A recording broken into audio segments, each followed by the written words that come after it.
With me right now, we've got Nick Gillard. He's the stunt master, really, for the prequel trilogy. Hey, yeah, Nick. How are you going? But I'm really good, and you've got a big affiliation with Australia. Tell us about it. I love Australia. You know, we did 2 of the movies there. I've been there on a couple of other occasions, on one movie that never happened, and then a couple of holidays. I can't get enough of the place. We'll have to have you back there to live by a house, perhaps, huh? Yeah, I'd like to, but I've got to buy a brand new house apparently, and I'm too old to get in the back door. Well, I reckon if you sign a few more of these autographs, you'll have enough money to buy that brand new house in a very luxurious suburb. Maybe if Julia Gillard is still Prime Minister, I got a chance. Well, that's right. You say that you are actually related to our Prime Minister. Tell us about that connection. I think it's from 1066 when they went from France into England, so we've got to be related somewhere along the lines. I think she's from Wales, though. Right, and you're in a bit of contact with her, bit of emailing back and forth? We are friends on Facebook. Facebook friends, got to love the Facebook, that's for sure. Now, tell us about your stunt work. What sticks in your mind the most about the 3 movies?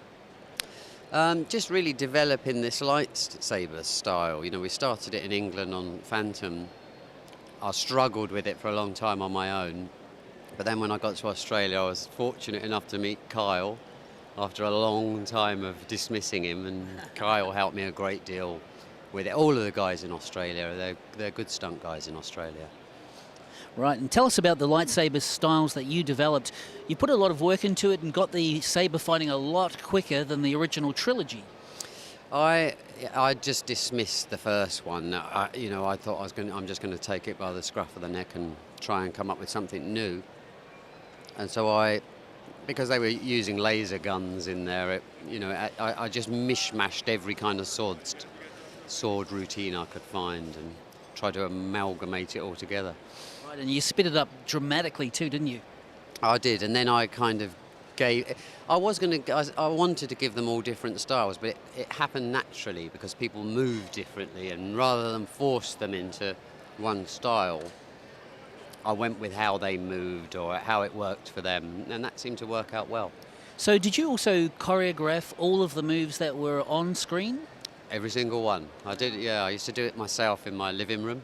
Yes. And do both sides of, make a thrust and then parry it, walk around the other side of the room to make sure it all worked.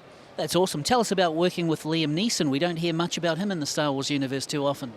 Yeah, you're right, we don't. Liam was fabulous. I mean, Liam was pretty good with the sword anyway, and he's such a pro. Yeah, he was great to work with. And also, you had a routine worked out, I believe, with you and McGregor and Hayden Christensen, and you offered it to George Lucas, but the answer was no there. Tell us a little bit more there if you can. Which one?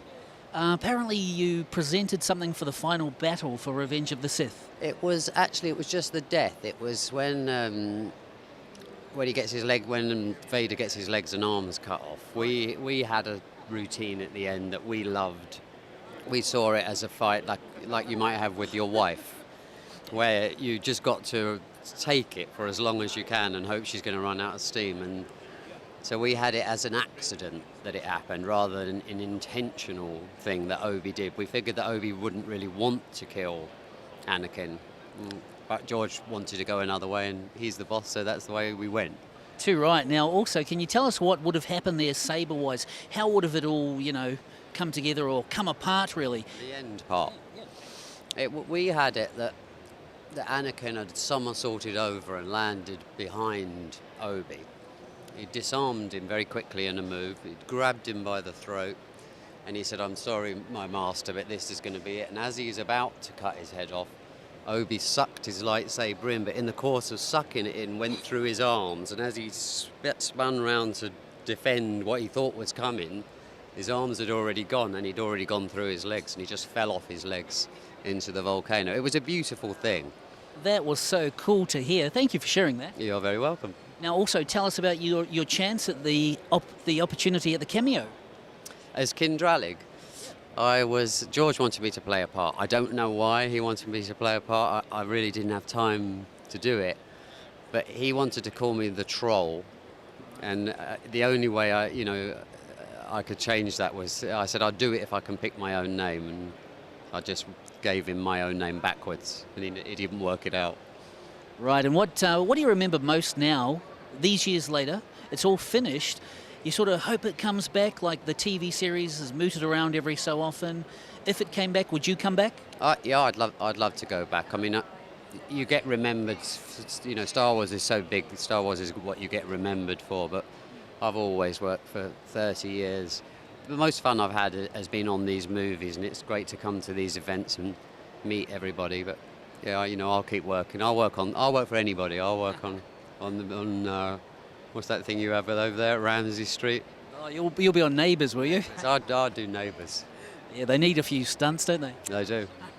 All right, Nick Gillard, it's fantastic to talk to you. Enjoy the celebration. Thank you very much.